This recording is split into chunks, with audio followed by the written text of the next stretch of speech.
하면은 회사가 이제 그 사람들한테 구상 청구해야 하는데 전임자들이라 웬만하면 그냥 좋게 넘어갔더라고. 그 땅 계속 묵혀 있다가 거기에 맞는 업종 가진 업체한테 팔았어, 싼 값에. 아, 그래? 땅을 사지. 그리고 현금 여유 있어 사는 거 아니고 대출 받고 사잖아, 회사도. 그러니까 이게 법규나 모든 게 연결이 돼 있어서. 근데 그걸 다 알고 살기 쉽지 않아. 그렇지. 건축하는 사람들이 환경법 알아? 맞아. 환경법을 알아야 그게 사도 되는 땅인지 아닌지 아는 거야. 그러면은 근데 일단 건축학과를 가든 거기서 배우는 것들이 법에 대한 거, 뭐 인허가적인 거, 뭐 설계만 이런 걸 배우는 게 아니라. 그래서 서로 연결하잖아.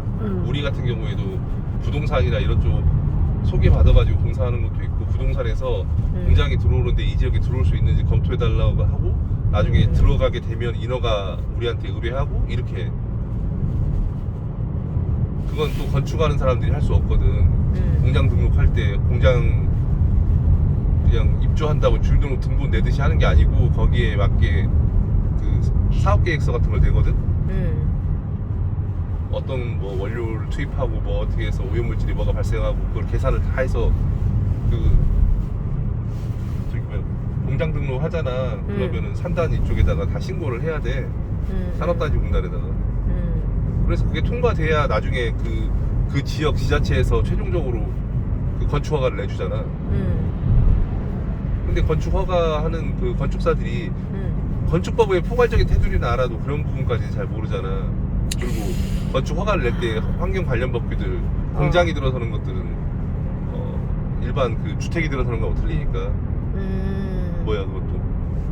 부부의 세계를 찍고 있어. 일단은 아까 얘기하던 대로 들어가서 다시 생각을 해보면, 세연이 공부 가르치는 거, 국어. 뭐로? 난 조용하길래 문자 보내고 있는 줄 알았는데 뭘 또 찍고 있나? 아니, 나는 이런 내용들을 좀 많은 사람들이 알았으면 좋겠어. 왜냐면 사실 가장 가까이에 있는 사람하고 이렇게 대화를 하잖아, 당신이랑. 나는 좀 내 공부는 좀 편협해져 있거든. 내가 관심 분야만 되게 열심히 공부를 하는 스타일인데, 당신을 보면 글로벌한 느낌이 딱 올 때가 있어, 이럴 때. 그리고 지금 국어 과목이 시험이 이런 식으로 좀 비문학 계열이 좀 비중이 생기고 있는 부분은 되게 나는 긍정적으로 봐. 왜냐면 사람이 이게 좀 살아가면서 상식적인 것들이 한계가 있잖아. 내 관심 분야만 보게 되고. 근데 그런 거를 책을 통해서든 일단 뭐 어떤 수업을 통해서든 어떤 사람하고 대화를 통해서든 배울 수 있는 계기가 되는데, 그런 어릴 적에 볼 줄 아는 눈을 키워주는 거잖아. 그러니까 예를 들면 이번에 시험에 나왔던 그거 있지, 임대법, 임차인하고 임대차 보호법에 대해서 굉장히 사실은 실생활에 엄청 필요한 거고 우리가 알아야 될 부분인데, 나도 임대차 보호법이라는 거를 좀 웃기지만 50이 넘어서 읽어봤다고. 내가 이거 임대사업 하려고 마음 먹고 나서 공부하기 시작하면서 알게 된 거잖아. 불과 얼마 안 됐어. 그러면서 내가 좀 젊었을 적에 원룸을 얻었던 경험도 2번이나 있는데, 그런 것들이 엄청 아찔한 거야. 물론 아버지가 다 알아서 해주셨긴 했지만, 근데 내가 가게 처음에 딱 시작하고서 저 로드샵 차리려고 딱 돌아다니면서 내가 가게 얻을 때 봐봐, 경험이 없으니까 주변 시세보다 엄청 비싸게 내가 임대했었던 거 하면, 이런 경험들이 지금 생각해보면 무지를 떠나 무식했다는 생각도 너무 많이 들어. 근데 저런 어려운 단어, 어려운 내용들, 이런 거를 좀 어렸을 적에 접할 수 있다는 거, 한 번쯤 저렇게 생각해 볼 수 있다는 게 얼마나 행운일까. 그래서 국어의 그 비문학의 영역은 참 매력 있다 생각이 들고, 이쪽으로 이렇게 시험이 발전한다는 게 긍정적인 느낌이 들어. 아주 좋은 것 같아. 그렇지. 뭐 아까 당신 말한 대로 연결고리들이 다 있다는 거. 아니 근데 내가 저런 것도 있더라고. 내가 평소에 봤던 거 예를 들어서 뭐 법학은 내가 전공을 했었고 공부를 뭐 계속 하면서 민법이나 뭐 전반적인 법 내용들을 알잖아. 헌법도 애들한테 다뤄주기 좋은 내용들이 사실은 헌법에 관련된 어떤 법 권리론이라든지 아니면 그 민법상 어떤 뭐 물권이나 채권들 이런 권리, 그리고 뭐 상속법, 민법에 포함되어 있는 거야. 뭐 재산권에 관련된 민법 내용들이 물권법, 채권법, 그리고 뭐 나머지 저기 재산법 말고 가족관계법 이런 것들이 상속법 이런 것들이잖아. 근데 그런 것들이 일상적으로 어른이 되면 항상 경험해 볼 만한 사안들이긴 한데 자주 접하지는 않지. 아, 채권하고 물권도 헷갈릴 때가 있어. 그렇지. 그거는 그래. 사람들이 보통 보면은 채권이 정확하게 그게 실물로 가지고 있는 당신이 지난번에 헷갈려 있던 것처럼 본드, 그러니까 뭐 증권이나 이런 것들도 채권이라고 하고 그 법에서 말하는 채권하고는 의미가 좀 다르긴 한데, 그러니까. 그게 그냥 보통 채권이면 주식도 채권이고 유가증권, 뭐 CD 이런 것도 채권이란 말이야. 근데 통상적으로 쓰는 거는 사람들이 쓸 때는 그렇게 채권이라고 쓰지만 법에서 채권은 그 의미가 완전히 틀리거든. 청구할 수 있는 권리를 채권이라고 그러니까. 근데 보통 보면 그런 개념 자체가 틀린데 그거를 이해하려면 대부분 대학에 가서 전공을 하면서 내가 처음에 이해가 안 되는 걸 계속 보다 보면 그게 익숙해지는 과정이잖아. 수학도 어렵지만 사실은 아이들이 1, 2 익숙하지 않아서 너무 처음에 접근할 때 어렵고, 그리고 이제 단계가 올라갈 때 어려운 건데, 마찬가지로 이 비문학도 마찬가지인 것 같더라고. 내가 저기 그 법학이나 경제학 뭐 이런 것들을 다 읽어보면 어려운 내용인데도 불구하고 쉽게 확 읽혀. 단어들이나 개념들이 이미 머릿속에 있으니까 그냥 쉽게 익히는 거야. 근데 과학 쪽은 읽어보니까 세연이 모의고사에서 그 관련된 mRNA 그 내용 나온 거를 읽고 했는데 단어가 생소해. 뭐 전사했다는 둥, 뭐 역전사했다는 둥, 뭐 이런 것들이 구체적으로 머릿속에 그려지질 않아. 근데 그거는 내가 익숙하지 않으니까 그런 거야. 근데 막상 또 읽어보니까 관련 지문들을 1번 지문을 세연이 모의고사에 있던 걸 읽어보고 이미 기출되어 있던 모의고사에 있던 내용들이 같은 내용들이 나오고 같은 부분들이 나오다 보니까 연결이 돼 있더라고. 그게 서로 연결이 돼서 읽으면서 그게 그때 전사라는 내용에 대해서 좀 헷갈려서 읽어봤었는데 역전사라는 내용이 따로 또 있어서 반대로 또 그 유전자 정보를 전달하는 과정 순서가 반대로 또 이루어지기도 하는구나. 뭐 그런 것도 다시 알게 되는 거고, 그러다 보니까 그게 조금 더 쉽게 읽히더라고. 그러니까 기출을 뭐 비문학은 범위가 없어서 뭐 공부하기가 어렵다고 하지만 기출 지문들을 많이 보게 되면 일단은 내가 익숙해지는 그런 부분이 이만큼 넓어지는 거잖아.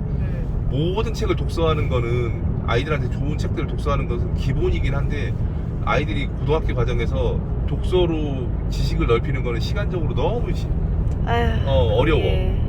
그건 어렵기 때문에 그렇게 하기는 쉽지 않고, 빨리 갈 수 있는 길이라면 매일 조금씩이라도 비문학 관련된 그런 내용들을 꾸준히 봐주면 서로 연결되는 고리들이 있어서 나중에 생소한 지문이라도 읽히는데 그게 조금씩 도움이 된다는 거야.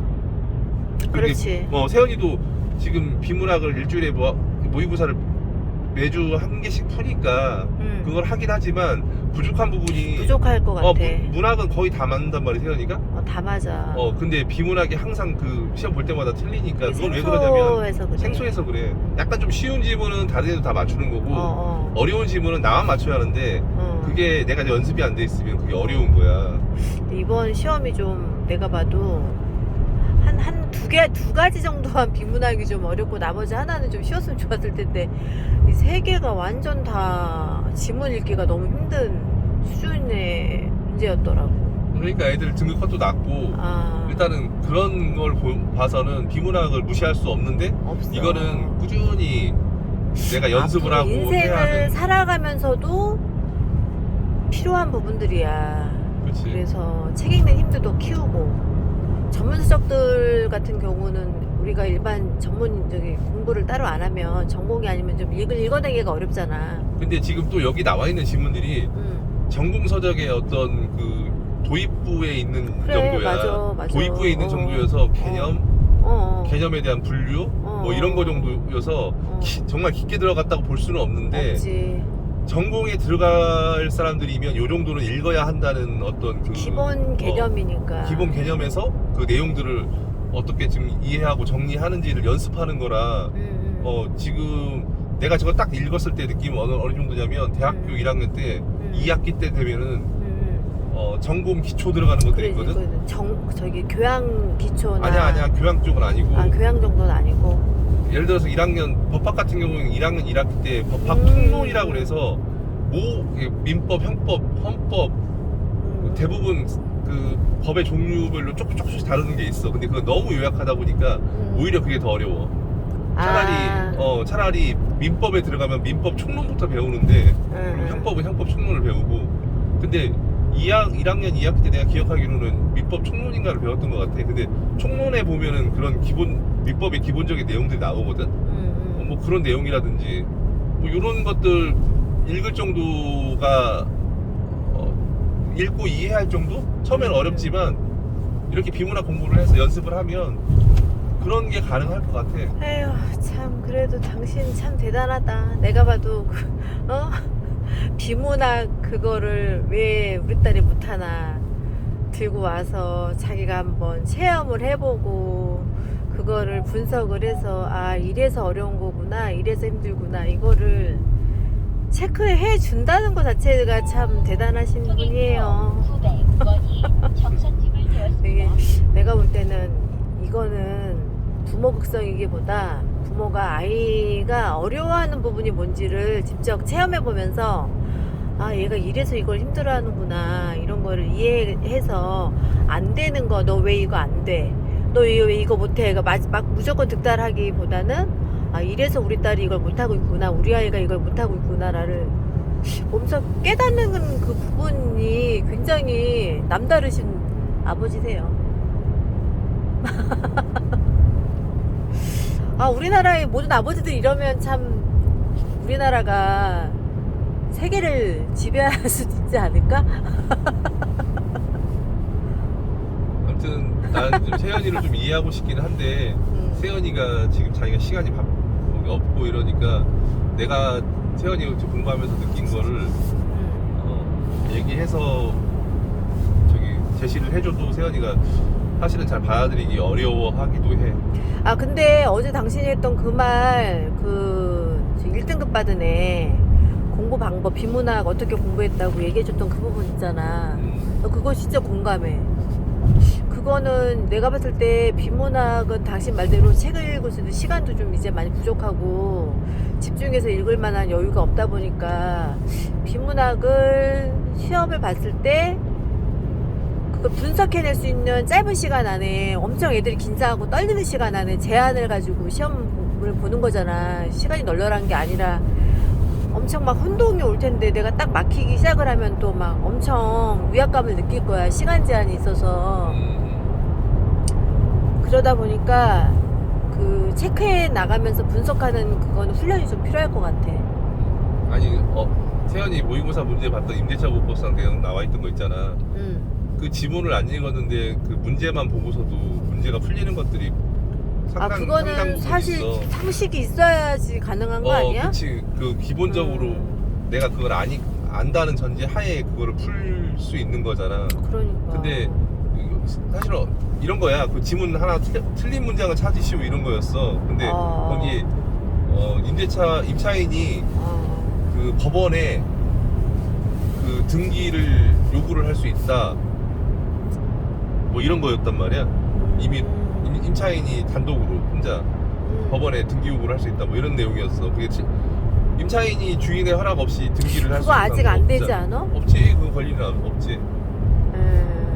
근데 그거가 앞으로 그렇게 만들어 주겠다는 뭐 내용을 한번 읽어본 적이 있는 것 같은데. 그 신문 기사에서 그냥 그 임차인의 임차되어 있다고 저 내용을 법원에 등기상에 기재를 한다고 이런 건데. 근데 이미 저런 건 있지.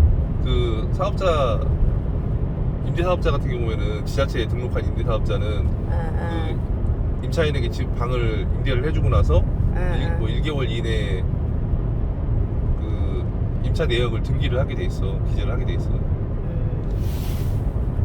근데 이제 그런 것들 내용을 알면은 그 지문이 틀렸다는 걸 그냥 지문만 읽고도 맞출 수 있는 거지. 근데 아, 그거는 알아야지 볼 수 있는 거고. 그러니까 근데 그 지문에 그 내용이 나오잖아.